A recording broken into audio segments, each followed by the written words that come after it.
Welcome back to the channel, friends. I'm honored that you've chosen to share this space with me today. We are going to unravel something that touches nearly everyone's life, the frustration of giving your best, doing everything right, pushing harder and harder, and still feeling like nothing works.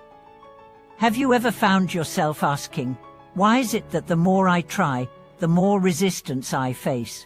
Why do I seem to be doing all the right things, yet everything goes wrong? If this resonates with you, then you've come to the right place, because today's message will take you beyond effort, beyond planning, beyond willpower, and into the heart of what truly creates flow in your life. We are going to talk about the one thing that many of us forget, and how that forgetfulness can quietly sabotage all of our hard work. Let's begin with a story, a true one. There was once a young entrepreneur named Ethan. Bright, passionate, hard-working. He had read every self-help book, mastered every productivity hack, woke up at 5 every morning, networked, strategized, manifested, yet nothing worked. His ventures kept failing. His relationships were strained. His body was exhausted. One night, in a rare moment of silence, he sat by the river near his home, watching the water move around the rocks, never resisting, always flowing. That's when something clicked. He realized, I've been trying to control everything, but I've forgotten to trust. I've forgotten to align. That realization changed everything. Because here's the truth, hard work matters, discipline matters, but without inner alignment, all that effort becomes noise. So what is alignment? Alignment is when your thoughts, your actions, and your energy are all flowing in the same direction. And that direction is not just your ego's desire, but your soul's truth. When we forget our why, when we disconnect from presence, when we become obsessed with outcomes, we lose alignment. And life, in its wisdom, begins to resist us, not as punishment, but as redirection. Have you ever noticed how a river never forces its way uphill? It flows with gravity, with nature, with the curve of the earth. That's alignment. That's how life was meant to be lived. So why do we forget this? Because the modern world tells us that success is about domination, about pushing, grinding, controlling. It teaches us to override intuition, to suppress emotion, to ignore fatigue. We start believing that if we are not exhausted, we are not doing enough. But exhaustion is not a badge of honor. It's a warning light. And when life pushes back, it's often not saying you're a failure. It's saying you're pushing in the wrong direction. So what is the one thing we forget? We forget to listen, to pause, to ask, is this mine to carry? Is this truly my path? Am I creating from fear or from love?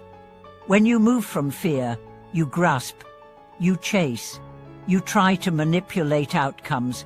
But when you move from love, you flow, you trust. You allow things to unfold, not passively, but consciously.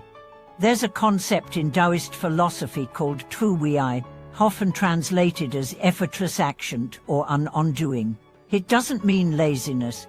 It means acting in harmony with the natural rhythm of things. The sage doesn't push the river.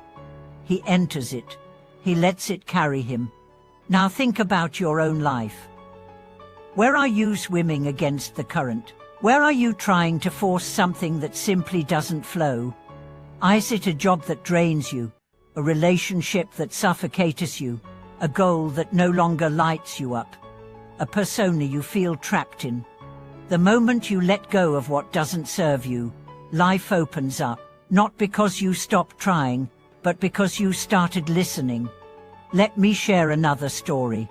A woman named Claire spent years trying to get her dream publishing deal. She attended every workshop, wrote every day, built her platform. But rejection after rejection broke her spirit. One day, she stopped, not because she gave up, but because she felt the calling to simply write for herself again. She poured her heart into a blog post. No strategy, O keyword optimization. Just truth. That post went viral. A week later, a publisher reached out, not because she chased them, but because her energy had shifted. She was no longer grasping. She was expressing. That is the power of remembering what truly moves you.